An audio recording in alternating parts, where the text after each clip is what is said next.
Marcus Brennan opened the security app on his phone at 3:47 p.m., the way he did every day, checking, always checking. 17 caregivers before her had failed, stolen from him, lied to him, abandoned his sons when things got hard.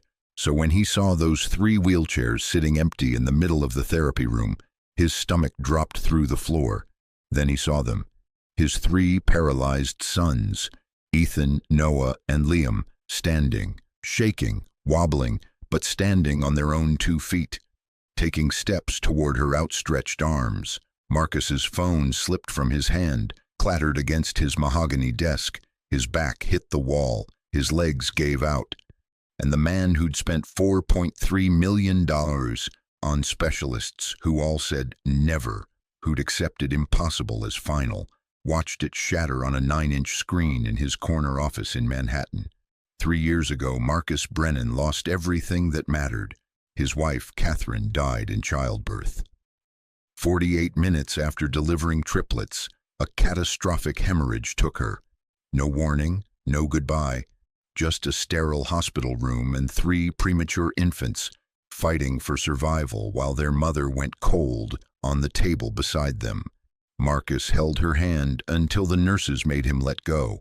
Then he walked down the hallway to meet his sons, Ethan, Noah, Liam. 3 tiny bodies, 3 uncertain futures, 3 reasons his heart kept beating, even though it wanted to stop. The doctors didn't wait long to deliver the second blow. "Mr. Brennan, we need to prepare you for the likelihood that all 3 boys have significant neurological damage, the oxygen deprivation during delivery. Their motor function may be permanently compromised.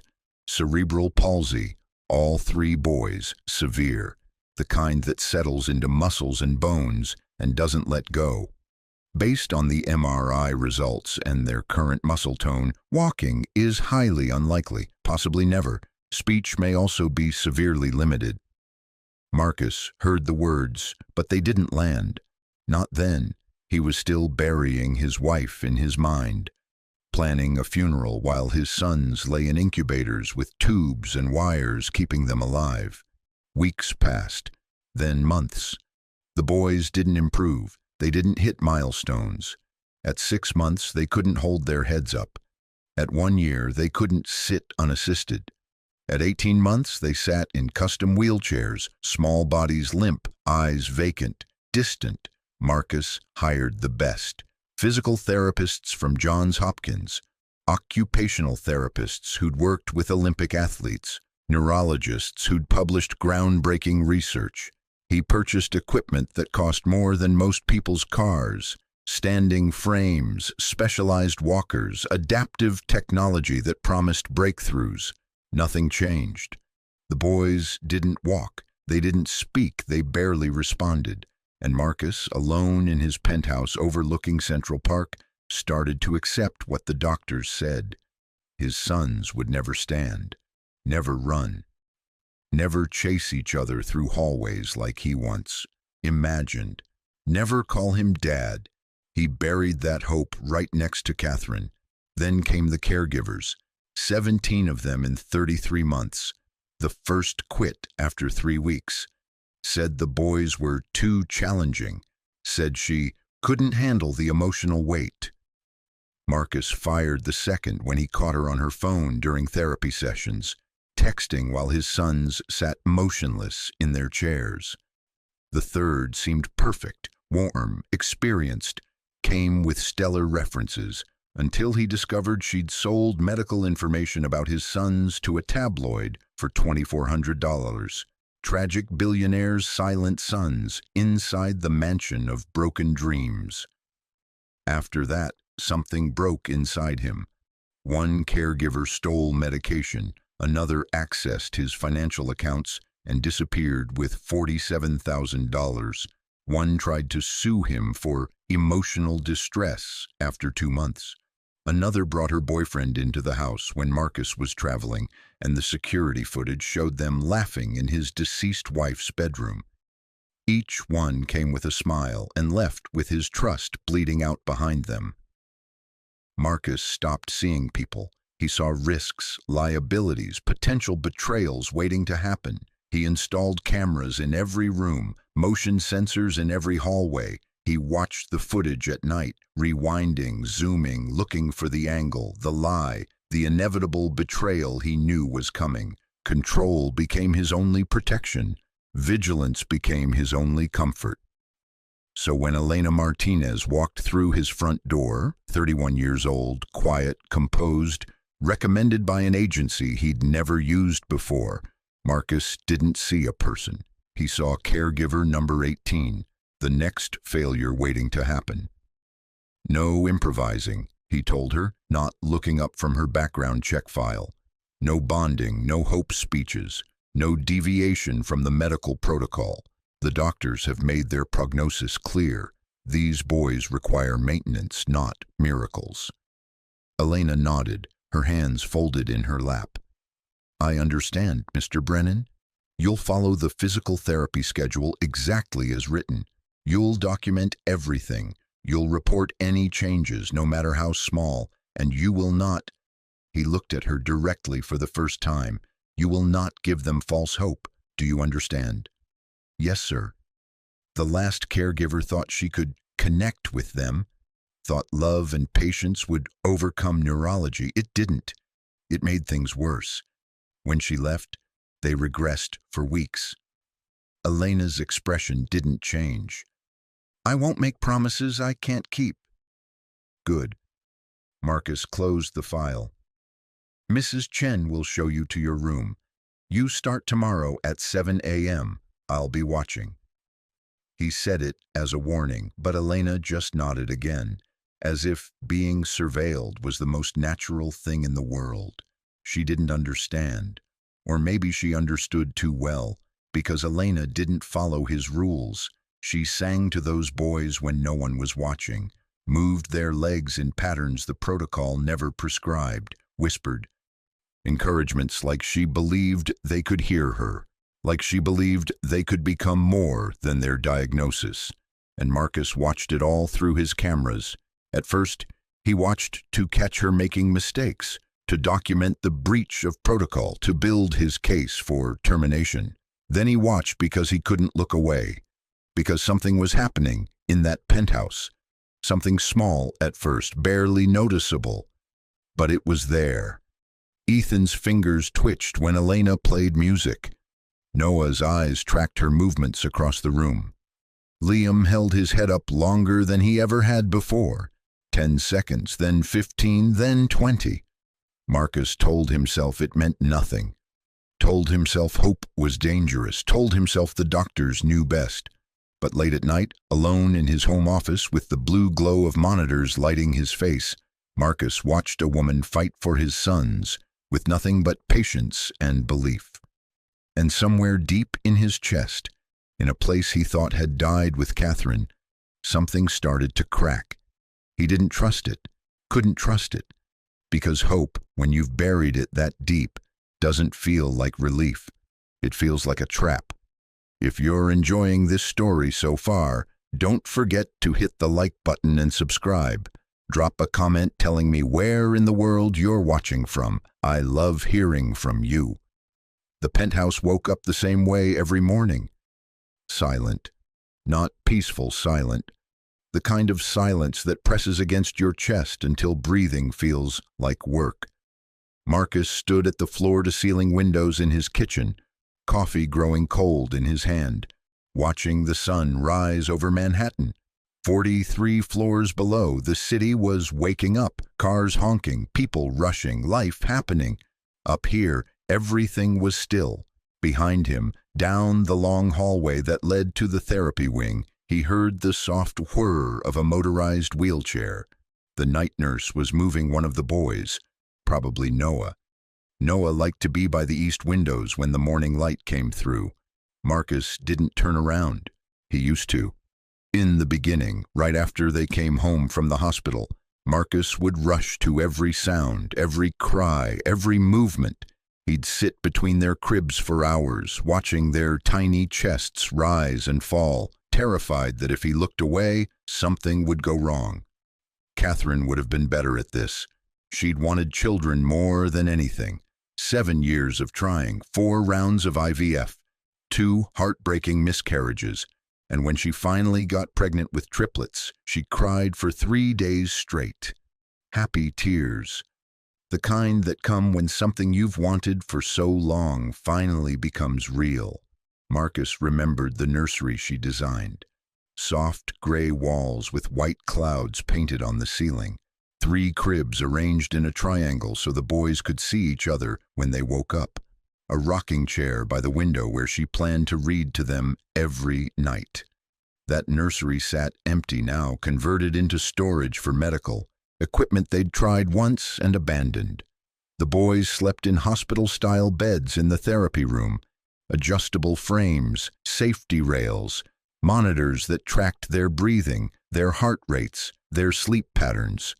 The room Catherine had painted with clouds had become a graveyard for hope.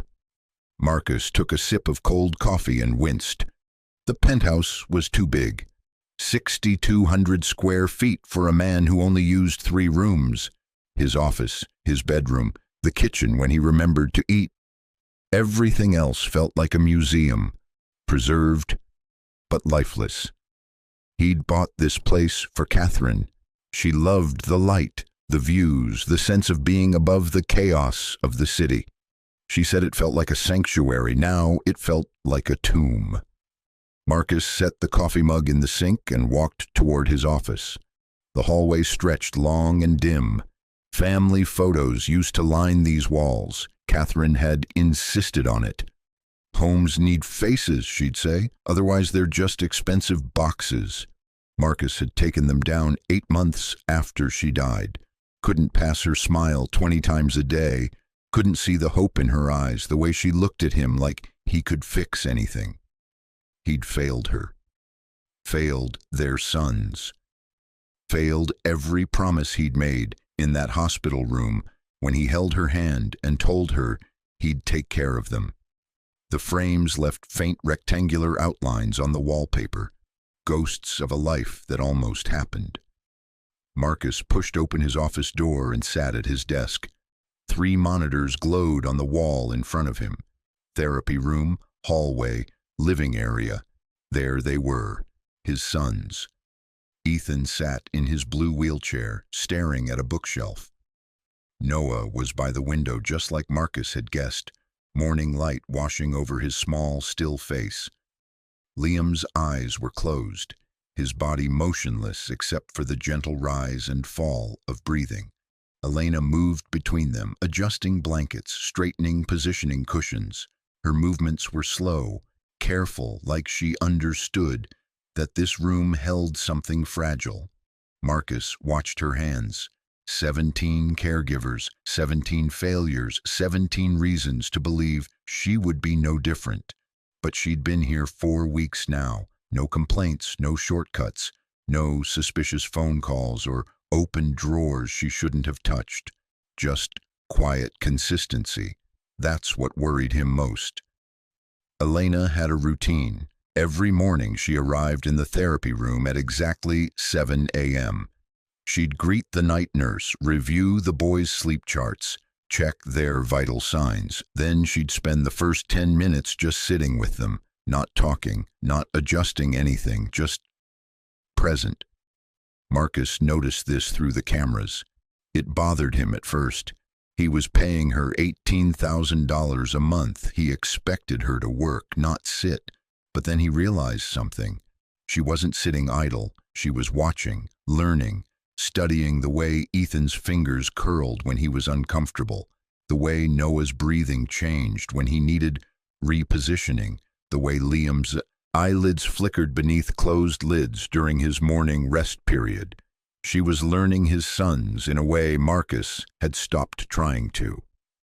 On her 5th morning, Elena brought something into the therapy room, a small Bluetooth speaker. Nothing fancy, just a portable thing she pulled from her bag. She set it on the shelf and pressed play. Soft piano music filled the room, something classical, Debussy maybe. Marcus watched from his office, finger hovering over the intercom button. This wasn't in the protocol. The boys had specific sound therapy sessions on Tuesdays and Thursdays, administered by a licensed audiologist. Random music wasn't part of the plan, but he didn't press the button because Ethan turned his head. It was small, just a few degrees to the right, but Marcus saw it clearly on the screen. His son, who spent most days staring at the same spot on the bookshelf, turned toward the sound. Elena noticed too. She didn't make a fuss, didn't clap or cheer, just smiled softly and adjusted the volume slightly higher. Noah's fingers twitched against his armrest. Marcus leaned closer to the monitor. Elena knelt beside Noah's wheelchair, her movements slow and deliberate. She didn't touch him right away, just positioned herself in his line of sight and waited. "You like that, sweetheart?" she said quietly. "It's Debussy. My abuela used to play it on Sunday mornings." Noah didn't respond, but his fingers twitched again. Elena reached out and placed her hand near his, not touching, just close enough that he could feel her warmth if he wanted. She stayed like that for a long moment. Marcus's throat tightened. When was the last time he'd sat with his sons like that? When was the last time he'd just been present without an agenda, without reviewing therapy reports or calculating how much the latest specialist was costing? He couldn't remember. That afternoon, Marcus found himself walking toward the therapy room. He told himself he needed to check the equipment, make sure everything was properly maintained. But when he reached the door and heard Elena's voice inside, he stopped. She was reading. Not a medical manual or therapy guide, a children's story. Something about a turtle who wanted to learn to fly. "Everyone told him, turtles don't fly," Elena read, her voice gentle and clear. But the little turtle didn't listen. He climbed to the top of the hill every single day, and every single day he jumped. Marcus peered through the crack in the door. The boys were arranged in a semicircle around her. She sat on the floor, cross-legged, the book open in her lap. Her eyes moved between the pages and their faces, checking, connecting. "Did he ever fly?" she asked them. "What do you think?" Silence, but Liam's eyes were open, fixed on her face. Marcus stepped back from the door. His chest felt strange, tight and loose at the same time. He walked back to his office without entering the room. That night, reviewing the footage, he watched her read that story 3 more times. Watched the way she changed her voice for different characters. Watched the way she paused to let the words settle. Watched his sons watch her. Something was shifting in that penthouse. Marcus could feel it. He just didn't trust it yet. Marcus couldn't stop watching. Every night after the penthouse went dark, after the night nurse arrived and Elena left for her small apartment in Queens, Marcus would sit in his office with the glow of monitors painting shadows across his face. He told himself it was caution, responsibility, a father protecting his children from another betrayal. But that wasn't true anymore. He was watching because something was happening, something he didn't understand, something the doctors said was impossible. Week 5. Elena had stopped following the protocol entirely. It started small. The music, the stories, things Marcus could dismiss as harmless additions to her routine. But then it grew into something he couldn't ignore. One evening, Marcus pulled up the afternoon footage and nearly dropped his scotch. Elena was on the floor with Ethan. She had his small legs in her hands and was moving them slowly, rhythmically, left, right, like he was walking, like his muscles remembered something his brain had forgotten. Marcus's jaw clenched. This wasn't in any therapy plan. No specialist had prescribed this. She was improvising, breaking every rule he'd set. He reached for his phone to call her. Fire her. End this before it went any further. But then Ethan laughed. Not a big laugh. Just a small sound, barely more than breath. But Marcus heard it through the speakers and his hand froze over the phone. His son was laughing. When was the last time he'd heard that sound? Had he ever heard it? Marcus set the phone down. His hands were shaking. He kept watching. Elena moved to Noah next. She positioned a small toy truck just beyond his reach, on the tray attached to his wheelchair, too far for him to grab without effort. "Come on, sweetheart," she said softly. "You can do it, just a little stretch." Noah's arm stayed still. Elena waited, patient, unhurried. "I know you can," she whispered. "I believe in you." Marcus watched the screen, holding his breath without realizing it. Noah's fingers twitched, his arm moved. Slowly, painfully, slowly, reaching forward, his small hand stretched toward the truck. He touched it. Elena's face broke into the widest smile. "Yes, look at you. Look at what you just did." Noah's fingers curled around the toy. Marcus's eyes burned. He rewound the footage, watched it again and again. That small arm reaching, those tiny fingers closing around plastic, such a simple movement, something any other child would do without thinking. But his son had just done the impossible. Marcus rubbed his face with both hands. This was dangerous, all of it. Elena was giving his sons false hope, pushing them beyond what the doctors said they could do. When she failed, and she would fail, the disappointment would destroy them, destroy him. He should fire her tomorrow morning, first thing. But instead of drafting a termination letter, Marcus pulled up more footage. Liam, the smallest of the three, the one who kept his eyes closed most of the day. Elena sat beside his wheelchair with a picture book. She wasn't reading it, just showing him the colors. "This one's blue," she said, pointing, "like the sky, and this one's yellow, like sunshine." Liam's eyes were open, fixed on the page. "You see it, don't you?" Elena whispered. "You see everything." She turned the page. Liam's hand lifted from his lap, just an inch, but it lifted. Elena noticed immediately. She gently took his small hand and placed it on the book. "There you go, sweet boy. You touch it, it's yours." Marcus watched his son's fingers press against the paper. Something cracked in his chest. Deep and painful, he closed the laptop, sat in the darkness of his office. For the first time in 3 years, Marcus Brennan didn't know what to believe.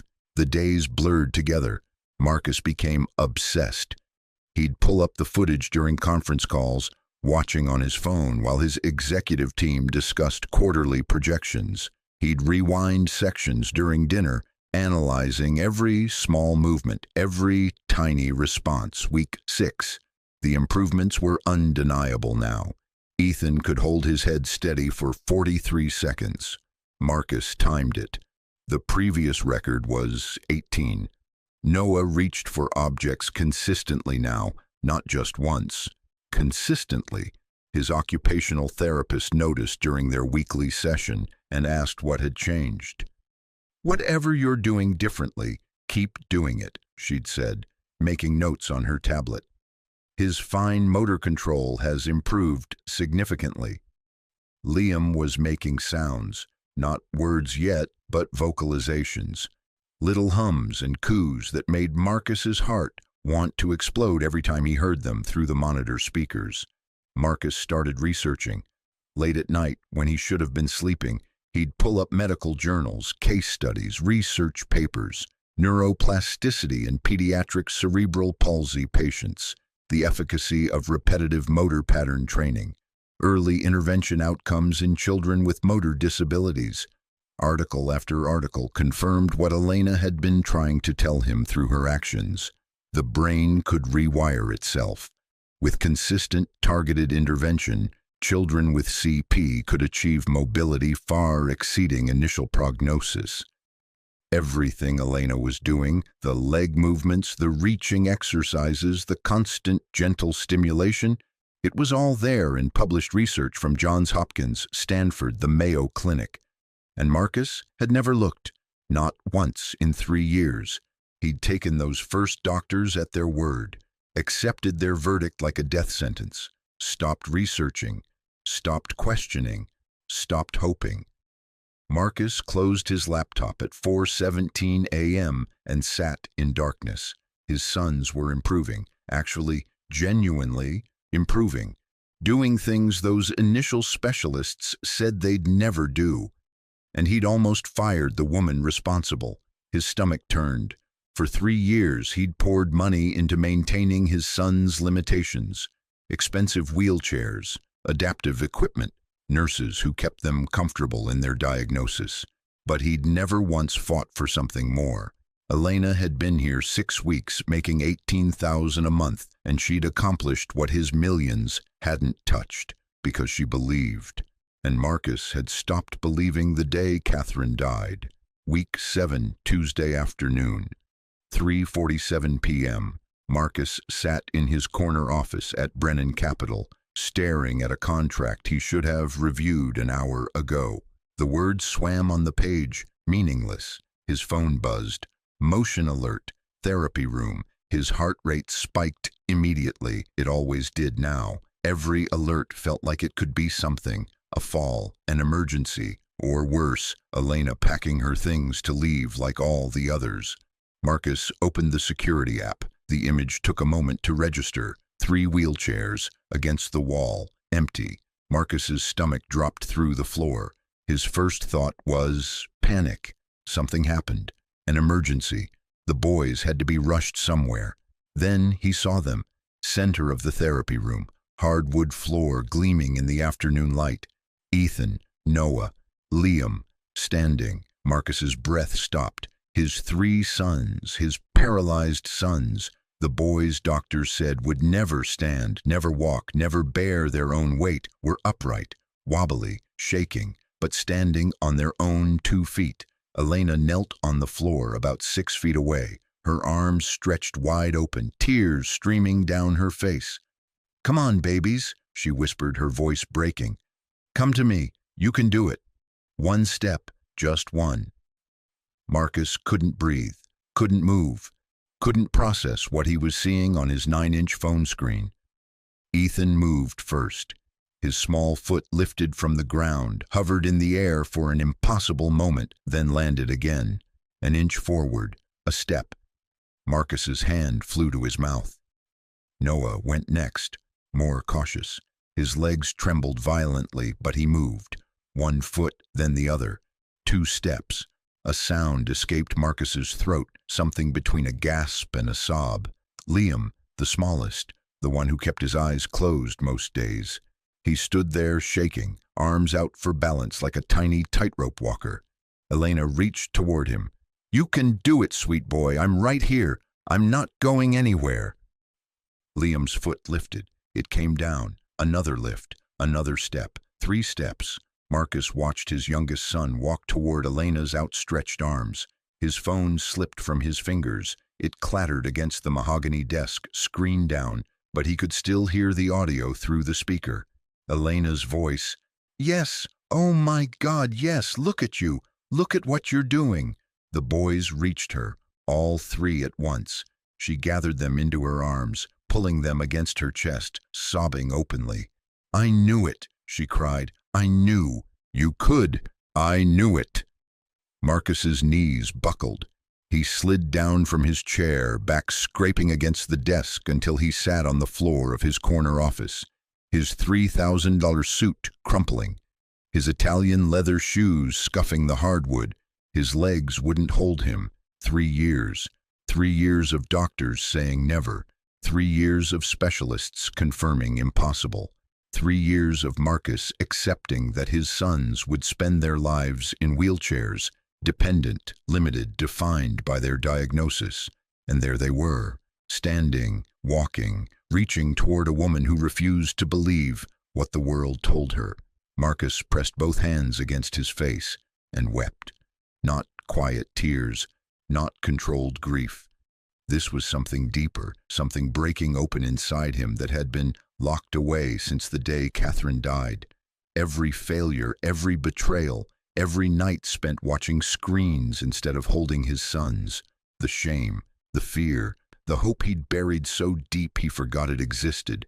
It all came flooding out in waves that shook his entire body. His sons could walk. His sons could walk, and he'd almost given up on them, had given up on them for 3 years. Marcus didn't know how long he sat on that floor. His assistant knocked twice. He didn't answer. His phone buzzed 17 times. He didn't check it. When he finally found the strength to stand, his legs felt hollow, disconnected from his body. He grabbed the edge of the desk and pulled himself up. His phone lay face down where it had fallen, still showing the therapy room feed. Marcus didn't pick it up. He didn't need to watch anymore. He walked out of his office on unsteady feet, told his assistant to cancel everything. Meetings, calls, the board presentation scheduled for Thursday. Everything. "Is everything okay, Mr. Brennan?" "No," Marcus said quietly, "but it will be." He took the elevator down 43 floors, walked out into the Manhattan afternoon. Cold November air hitting his face, people rushing past him on the sidewalk. He got into his car, sat there for 10 minutes, hands gripping the steering wheel, trying to remember how to breathe. Then he drove home. The penthouse was quiet when Marcus opened the door. Not the oppressive silence he'd grown accustomed to, something different. Lighter. Like the air itself had changed. He heard music, soft piano, coming from the therapy room. Marcus walked down the hallway, his heart pounding so hard he thought it might crack through his ribs. The door was open. Elena sat on the floor, all 3 boys in her lap. They were exhausted from their effort, small bodies limp against her chest, faces peaceful. She held them like they were made of something precious. Her face was still wet with tears, but she was smiling. She looked up when she sensed him in the doorway. Their eyes met. Marcus expected to see triumph in her expression, pride, a look that said, "I told you so." But that's not what he saw. He saw compassion. For him, Elena didn't say anything, just watched him with those steady eyes, holding his sons like she'd always held them, like they mattered. Marcus's legs gave out again. He fell to his knees in the doorway, unable to take another step. "How?" His voice cracked. "How did you know?" Elena looked down at the boys, then back at him. "I didn't know, Mr. Brennan." Her voice was soft, gentle. "I just believed." Something broke inside Marcus, the last wall, the final barrier. He crawled forward on his knees until he reached them. His hands shook as he touched Ethan's face, then Noah's, then Liam's, his sons. For 3 years he'd watched them through screens, loved them from a distance, kept his heart locked away because losing more would kill him. But they were here, alive, fighting, growing, and he'd almost missed it. Marcus gathered all 3 boys into his arms, pressed his face against their small heads, breathed in their scent, baby shampoo, and something sweet, something uniquely theirs. "I'm sorry," he whispered. "I'm so sorry." He said it over and over, an apology for every day he'd spent hiding, every night he'd chosen fear over faith, every moment he'd let grief steal from them. Elena quietly moved back, giving him space, but Marcus reached out and grabbed her hand. "Stay," he said. "Please." She nodded. They sat there together on the therapy room floor. A broken father holding his sons, a faithful woman who'd refused to give up. 3 wheelchairs pushed against the wall, finally unnecessary. Marcus looked at Elena through blurred vision. "You gave them their legs," he said. She shook her head slowly. "No, Mr. Brennan, they gave themselves their legs. I just reminded them they could try." Marcus closed his eyes. Catherine would have loved this woman. Catherine would have loved this moment. And somewhere, he believed this with everything in him. She was watching. If you're hooked on this story, make sure to subscribe and turn on notifications so you never miss an upload. Your support means everything and helps me bring you more emotional stories like this one.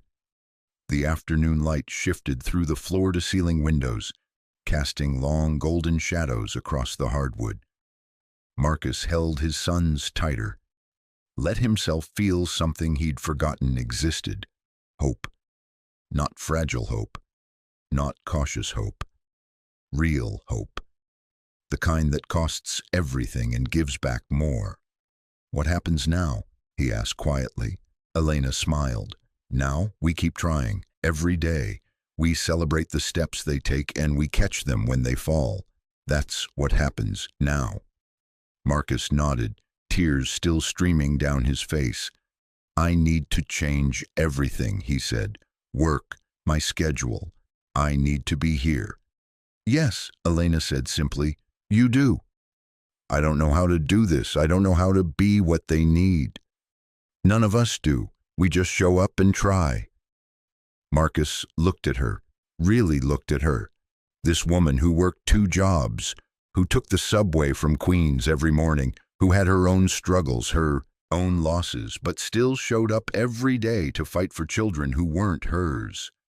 Why? He asked. Why did you keep trying when I told you not to? Elena was quiet for a long moment. My brother, she said finally. He was in a car accident 5 years ago. The doctors said he'd never walk again. Spinal cord injury. Complete. Permanent. Marcus waited. Everyone gave up on him. Insurance stopped covering therapy. Friends stopped visiting. Even my parents started talking about him in past tense, like the person he was died in that accident. She looked down at the boys sleeping in Marcus's arms. But I didn't give up. I learned everything I could. Took out loans to pay for a physical therapy degree. Worked with him every single day for 2 years. Did he walk again? Marcus asked quietly. Elena smiled. He walked me down the aisle at my wedding last summer. Marcus's throat closed. I'm sorry, he whispered, for every time I told you to stop, for every rule I made, for not believing. You were protecting yourself, Elena said. I understand that. But Mr. Brennan, your sons don't need you to be perfect. They just need you to be present. Marcus nodded, unable to speak. They sat in that comfortable silence until the boys began to wake, stretching in Marcus's arms like they'd been sleeping for years and were finally coming back to life. Liam opened his eyes first, looked up at his father's face, really looked at him, and made a sound. Da! Marcus froze. Did he just... Say it again, sweetheart, Elena encouraged softly. Liam's mouth moved. Da! Da! Marcus's whole body went rigid with emotion. He pulled Liam closer, pressed his forehead against his son's. Yes, he whispered. Dada, I'm here. I'm finally here. 6 months later, the therapy room looked different now. The walls that had been sterile white were painted soft blue. The medical equipment was still there. They still needed some of it. But now it shared space with toys, books, art supplies. The wheelchairs sat in the corner. They still used them sometimes when the boys got tired, when their legs needed rest. But they weren't prisons anymore, just tools. Marcus sat on the floor, legs stretched out, laughing as Ethan tried to climb over him. Noah was building a tower of blocks nearby, his small hands steady and sure. Liam sat in Elena's lap, babbling a story only he understood. Dada, watch! Ethan shouted. His vocabulary had exploded in the last 3 months, and took 6 running steps across the room before tumbling into Marcus's arms. I saw, buddy. That was amazing. Elena smiled from her spot on the floor. She'd moved into the guest suite 4 months ago. Marcus had offered her triple her salary, a benefits package that included coverage for her brother's ongoing care, and a permanent position as Director of Child Development for the Brennan Foundation, a new nonprofit he'd started to fund neuroplasticity research and early intervention programs. She'd accepted on one condition, that Marcus worked from home at least 3 days a week. He now worked from home 5 days a week, some weeks 7. The business hadn't collapsed. The world hadn't ended. In fact, Marcus found he was more focused, more creative, more alive than he'd been in years, because he finally understood what Catherine had been trying to tell him in those videos he'd locked away. Life wasn't something to survive. It was something to live. "Mr. Brennan," Mrs. Chen called from the hallway. "There's someone here to see you."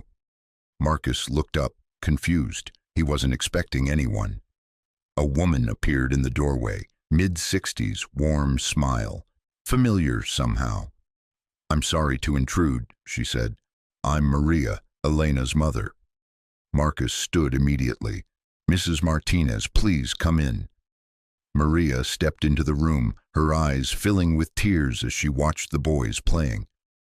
"Elena told me," she said quietly, "about the boys, about what you've all been doing here." She reached into her bag and pulled out a small frame. "This is my son, Carlos, Elena's brother." The photo showed a man in his early 30s standing with his arm around Elena at what looked like a wedding, both of them beaming. "The doctors said impossible," Maria continued. "But my daughter doesn't understand that word." She looked at Marcus, her expression soft but knowing. "She told me you didn't believe at first, that you almost fired her." Marcus felt heat rise in his face. "I did. I was wrong about everything." Maria shook her head. "You weren't wrong. You were grieving, but you learned. That's what matters." She handed him the frame. "This is for you to remember that impossible is just another word for not yet." Marcus took the photo, his vision blurring. "Thank you," he whispered. Maria squeezed his shoulder, then knelt down to greet the boys, who swarmed her with the enthusiastic affection they now showed everyone. Marcus looked at Elena, who was wiping her own tears. "Your family," he said quietly. "They gave me mine back." Elena smiled. "No, Marcus, you did that yourself. I just reminded you it was possible." That evening, after Maria left, after the boys were bathed and fed and tucked into their beds, not medical equipment, Marcus stood in the doorway of the old nursery, the one Catherine had painted with clouds. It was still full of abandoned equipment, standing frames, unused walkers, the physical manifestations of given-up hope. "What are you thinking?" Elena asked, coming up beside him.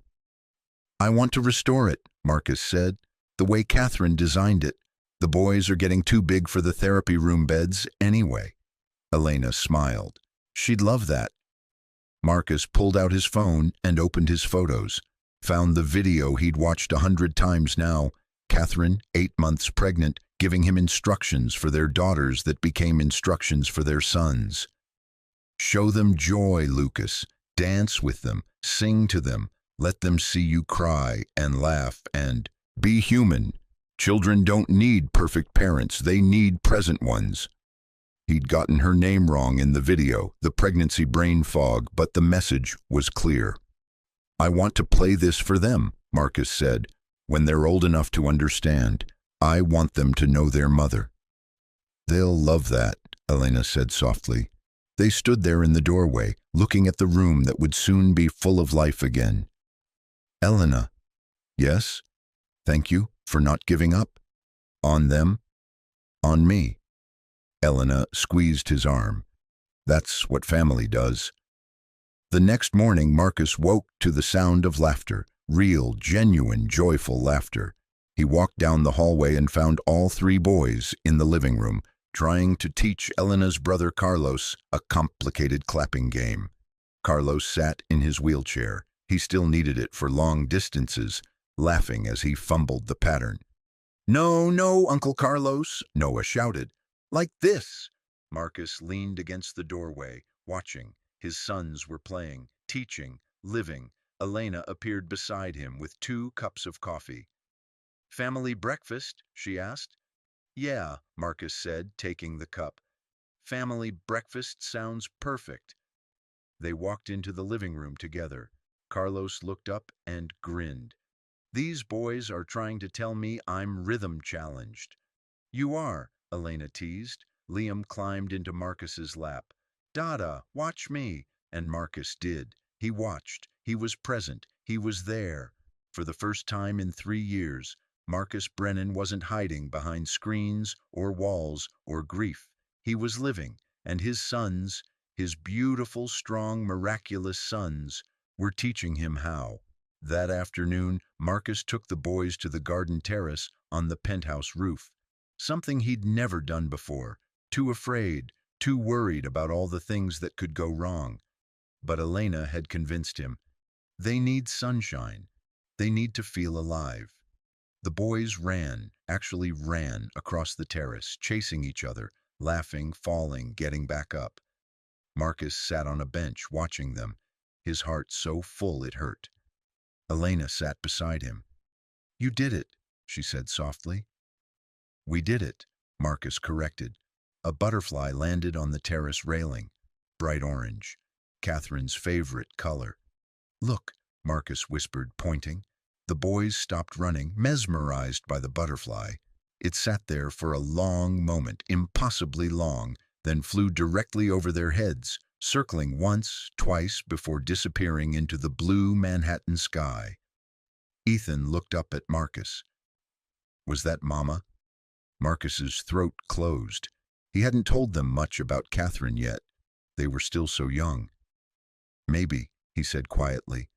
"Maybe it was." "She's pretty," Noah said. "She was," Marcus agreed. "She was the most beautiful person I ever knew." Liam walked over and climbed into his lap. "You're crying, Dada."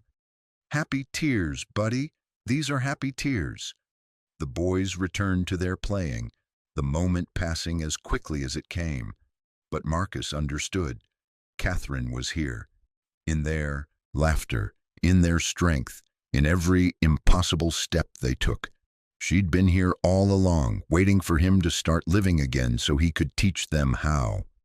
"Thank you," he whispered to the sky, to the butterfly, to whatever part of Catherine still existed in the universe. "Thank you for not giving up on me." Elena squeezed his hand, and Marcus Brennan, surrounded by the sound of his sons playing, finally understood what true wealth meant. It wasn't the penthouse, wasn't the company, wasn't the money in offshore accounts. True wealth was this moment, these people, this love that refused to die even when everything else did. He'd been a billionaire for 20 years, but it took losing everything to realize he'd never been rich until now. Thank you so much for watching until the end. If you loved this story, check out the other videos on your screen now. I think you'll really enjoy them. And don't forget to subscribe if you haven't already. See you in the next story.